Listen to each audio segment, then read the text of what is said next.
Hello, my name is Sofia Treviño, and for the evidence, I will make a presentation about important points to make a good presentation. First, I will share about 15 graphic elements to be used in a presentation. First one, good quality images for a better understanding. Keep in mind that you took time for a good presentation looking for the best images. Videos. These are for a best understanding of the topic. They can help us so that the audience doesn't only hear your voice, but rather information from other sources, giving veracity to what we are talking about. Graphics. These are with important data, because if we talk about data but without graphics, it will be impossible for everyone to understand us. On the other hand, with the graphic, it attracts people's eyes and they understand more. Put concrete phrases instead of a lot of text, because if they see a lot of text, they can get bored and not pay attention from the beginning. 5. Use an easy to read font and the same on all the slides so that it looks uniform.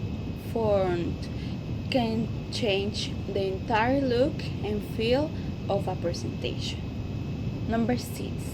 Make sure that the size of the letter is adequate so that the audience can read what we are talking about. Number 7. The tone. In the same way, the tones we address most have been taken care of, so that the objective of having a good aesthetic and to understand what we are in the presentation. Number 8, figure and ground. Figure refers to the focus within the design, and the ground is the area that surrounds the figure. Either one can be dominant depending on where you want the viewer eye to focus. The number 9 is the balance. Achieving a good balance in our images can either be symmetrical or asymmetrical, allowing the images to have their necessary space depending on whether the size is small or large. Number 10. Having a good contrast. For example, if we have a black background, do not put letters in brown, because it will be difficult to understand what it says. Instead, a black and white achieves a good contrast and better understanding. Number 11 is the grouping. This is making sure that our images are centered, avoiding that an important part of it is cut off when you adjust it. Number 12, the hierarchy. The most important elements are at the top of the hierarchy and call more attention, while less important elements are at the bottom. Size, weight, and scale can each contribute to creating visual hierarchy. Number 13, the scale. Consider how large an object is in relation to other objects in the design. 14, the proportion. With the relationship between various elements in terms of scale and size, and whether they are pleasing to the eye. And final one, the 15, pattern. Check that the elements we add, such as lines, points, or shapes, are not repeated in a row, because that can make us look like amateurs. It is very important to have a good presentation plan so that everything goes well. The first thing you must do is determine what your objectives are, asking yourself what you want the audience to understand. If you want to do something specific, and what is the best way to give the presentation achieving your objectives. 2. Know your audience and what they know. To know how to use the language and know how to connect that they already know and what you want to communicate. And also define the topic, choosing the key points that you are going to cover in the presentation. The next step is plan the sequence. Organize the points according to the relevance to the topic. Then compose the presentation. Plan the introduction and the conclusion. In the introduction, we introduce ourselves. We say that we are going to talk about the objective and what we expect from the audience. In the conclusion, we read a summary of the topic, the important points, and finish with a sentence. Then you need to create the visual aids that will help your audience gain a better understanding and will, as I believe and agree with your topic. Then practice the presentation. This can be done individually or with someone else to gain confidence. Then make the final adjustments. Change things that didn't seem right to you when you practice and improve. And finally, practice again. Now practice with the corrections you made with to be prepared.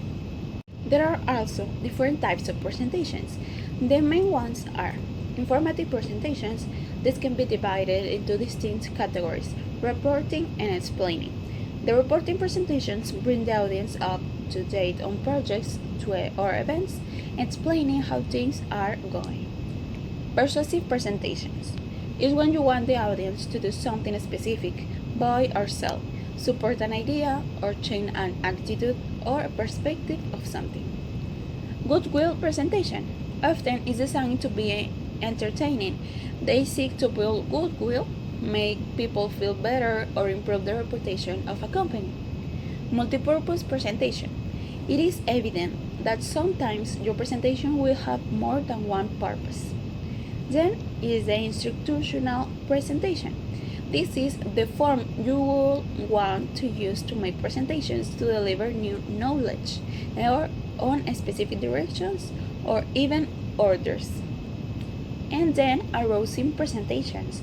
Sometimes the best way to make people care or notice about a certain situation or problem is to show them directly. And finally, decision-making presentations.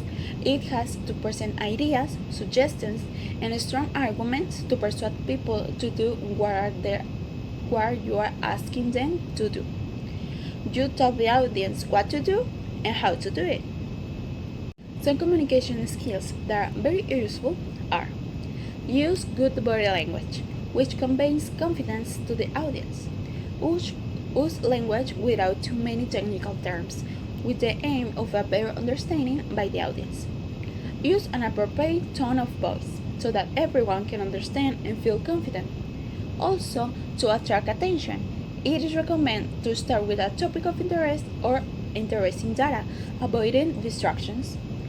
And also show interest in the opinion of the audience, making presentation more dynamic with questions or getting them to participate. The skills that I think I need to practice the most are the body language and tone of voice.